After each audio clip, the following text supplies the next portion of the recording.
आगे बनने जा रही है भूपेश सरकार, कांग्रेस सरकार, ये दावा भूपेश बघेल द्वारा किया गया है। आखिर पूर्व सीएम ने क्या कुछ कहा है वो भी आपको सुनाते हैं। 55 सीट तक भारतीय जनता पार्टी जीत जाएगी।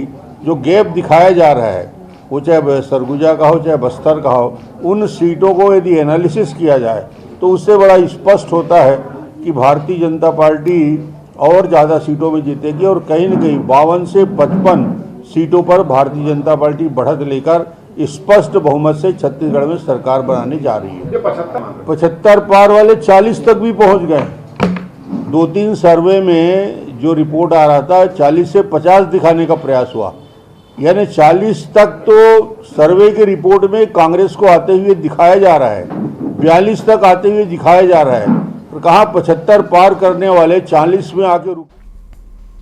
तो 52 से 70 सीटें जीतने का अनुमान यहां पर जताया जा रहा है। साफ तौर से कहना है कि प्रभाव तो पड़ा है इस बार और हम जीतेंगे। रमन सिंह ने कहा है कि जो भी है ये एग्जिट पोल जो भी है भ्रमित करने वाले हैं और जितनी संख्या दिखाई गई है, जितना अनुमान जताया गया है, वहां तक हम नहीं रुकेंगे। 3 दिसंबर को इसमें बढ़त मिलती हुई साफ तौर से नजर आएगी। और आप साफ तौर पर अगर ये भी कहें कि तमाम जो राजनीतिक पंडित हैं वो भी फेल साबित होते हुए नजर आ रहे हैं, वो गलत नहीं होगा, क्योंकि सीटों में आप अंतर ज्यादा नहीं देखेंगे, लेकिन कांटे की टक्कर मध्य प्रदेश छत्तीसगढ़ दोनों ही राज्यों को लेकर बताई जा रही है। छत्तीसगढ़ में खासतौर पर तमाम वो प्रमुख क्षेत्र जहां पर जीत का दम भरती हुई कांग्रेस पार्टी और भारतीय जनता पार्टी आपको नजर आई थी, उसके जरिए भी एक अनुमान के तौर पर अगर आप ये आंकड़े देखते हैं, एक्सिस माई इंडिया जहां भारतीय जनता पार्टी 46 पर, अपर वेज में कांग्रेस 50 सीटें लेती हुई नजर आती है, अन्य के खाते में 105 सीट पहुंच सकती है, यह अनुमान के तौर पर कहा जा रहा है। लेकिन अलग अलग जगह जहां कांग्रेस की तरफ से 75 प्लस का नारा दिया गया, वो अब कहीं ना कहीं फेल साबित हो रहा है। कांटे की टक्कर भारतीय जनता पार्टी ने दी, ये भी स्पष्ट होता है।